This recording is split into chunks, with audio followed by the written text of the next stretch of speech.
welcome everyone. Another great video. We're talking TFSAs, expensive Yes. TFSA errors, common mistakes people make that cost them. TFSA has been around since 2009, and there are some common errors we see in our experience. Let's dive right in. The first one, putting too much in the account. Overcontribution is the big one that everybody tends to have a problem with.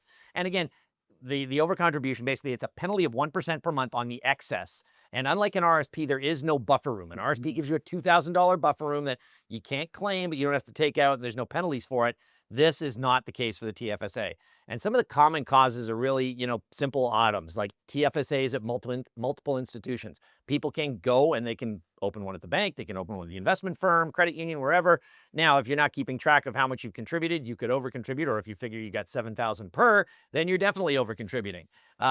Your limit is based on the total amount. So 7,000 is for the year, and you can divide that up over how many institutions you want.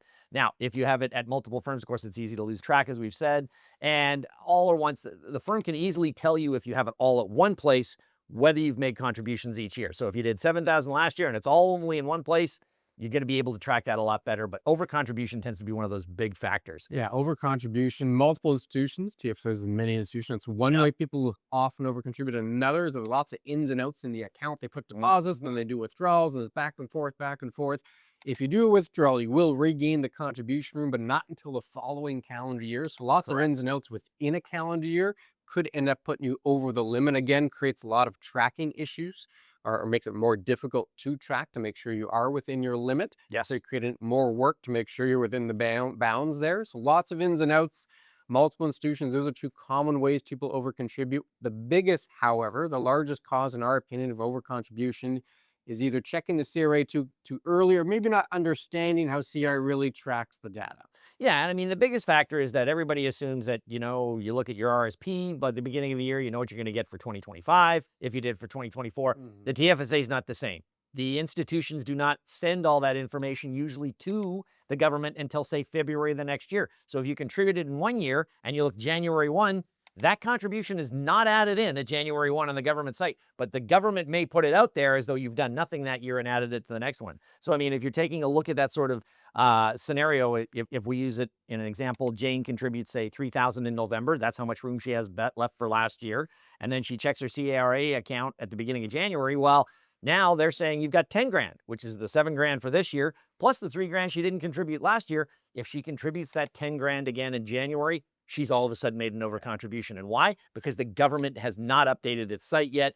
Normally that may happen in April, May. You have to wait until those sort of timeframes to really get that sort of a gauge. Yeah, and that's really the big issue, is that financial firms have an obligation to tell CRA the info. Say, all right, here's what our clients did with their TFSAs. Typically, that's done in February. So an example, February of 25. Yep. Most financial firms will have provided CRA with the data for 2024, so last year's data. And CRA doesn't act quickly. It takes them a few months usually. So maybe April, May, they'll finally have processed everything for the last year. So we call it May of 25. They finally got their site showing the 2024 numbers reflected. But you could have already been over by then if you relied on the info prior to them processing it. They do not care. They'll charge you a penalty from day one. Day one. So in Jane's case, the second that money goes in, she's now going to be dinged with that 1% per month, or 3,000 over. 1% is $30 per month in her case, until the money comes out. And that's the remedy. You just withdraw the funds. Unlike an RSP overcontribution, there's not all these fancy forms, because really there's no tax consequence. You just pull it out and you're okay. But CRA might not notify Jane for a while. Exactly. She did that in the beginning of the year. They won't even process those contributions till the spring of the following year. It could be a year, maybe 18 months before CRA notifies Jane that, hey, you're over the limit, but she's still responsible for the fee that entire time. Yeah. That's the big issue. We're not fans of it. It's frustrating, but that's unfortunately how CRA operates when it comes to updating the TFSA information they post on their website.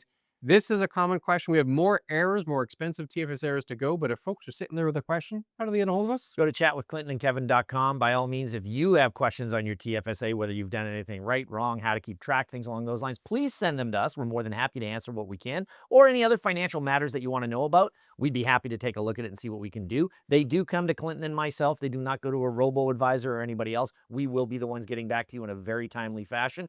But there's other things besides that. There is. We have a newsletter.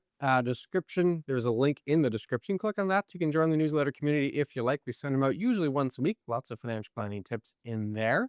Getting back to the expensive TFSA errors, I went through all of them, 3 of them that usually contribute to overcontributions. Other errors, one would be using it as a savings account, as an emergency fund. Often, if people have lots of ins and outs in a TFSA, it's for this reason, because they're using it more for the savings capacity as an emergency fund. The reason that would be an error is you could end up over contributing with all the ins and outs. Also, you have limited room in that TFSA. It's a very powerful tax tool, probably best used for longer term investment. That's how you get the most bang for your tax-free buck. You're not going to save a lot of tax if it's only used for savings. So that would be another common error we see, but there's more. Yeah, we never really recommend to use it as a savings account because you have a savings account. This is more of an investment account. So tax-free investment account probably would have been a better way to put it as opposed to savings. But again, those are limited rules for that. Another one that you have to look at is sort of that successor holder. That is an option that you can use on this. And basically what that's trying to tell you is that if you're going to leave your TFSA to your spouse, she can be your successor holder. And what will happen is if you've maxed out your TFSA and she's maxed out her TFSA and something happens to you, all of your TFSA can go into hers, even without room there. So if she's maxed it out, you can still get all of that on top. If it goes to the second generation or something along those lines, then the money can go tax-free to that area. But by the same token, those people will have to have the room if they want to put it in their own TFSA. So making sure that you have that successive holder can be a very huge factor for not having to deal with not having enough room for your TFSA, depending on who gets it. Yeah, most firms by default, if you're leaving your spouse the TFSA, they'll use the successor holder by default, but it doesn't hurt to ask just to make sure. Another issue, a potential issue, U.S. dividends within TFSAs. This applies to more than just TFSAs, but there is a non-resident. So if you're not a U.S. resident and you have a U.S. stock that pays a dividend, there's a 30% withholding just on the dividend. However, there's a way to get that reduced, what they call a W-8 bend form. Again, most firms by default will have folks sign these. It reduces it to 15%. So 15% of just the dividend will go to the U.S. government. The exception, there is a treaty for RSP type accounts. RSPs, LIRAs, LIFs, RIFs, that whole acronym soup. Those will not have this withholding tax. Anything outside of that, first term savings account, TFSA, education account, non-registered account, long list there. But if you have a U.S. dividend within any of those accounts where there is no specific treaty, you got to pay the 15% withholding on the dividend. Again, just the dividend portion, not the growth of the stock, just the dividend. So if you had a $10 stock and it went to 20, fantastic. If it paid a $1 dividend, well, you'd pay 15 cents in that withholding tax, and you'd keep all the rest. So that is the concern. The caution here, yes, in a TFSA, you could have this U.S. withholding tax. We encourage folks, don't go to extremes though. No, you don't ever want to sit there and put everything that you have in your TFSA into U.S. stocks. It's probably not the wise thing. But by the same token, you may not say, oh, well, I don't want to hold any in there. It depends on what your plan is. So, I mean, if your investment plan is large enough, and it's well diversified, holding some U.S. stock in there is never a bad idea, even with the tax scenario. So you just got to make sure that all these things add up together and that they're appropriate to what your plan is. And again, make sure you have your financial plan. It's the Becker or mantra. That's going to help you with a lot of these errors going forward. Absolutely. That is really the solution. It helps kind of bring everything together. If you like this video, certainly like the one on the screen now, looking at 3 retirement withdrawal mistakes, click on that one. We'll see you again very soon. Take care.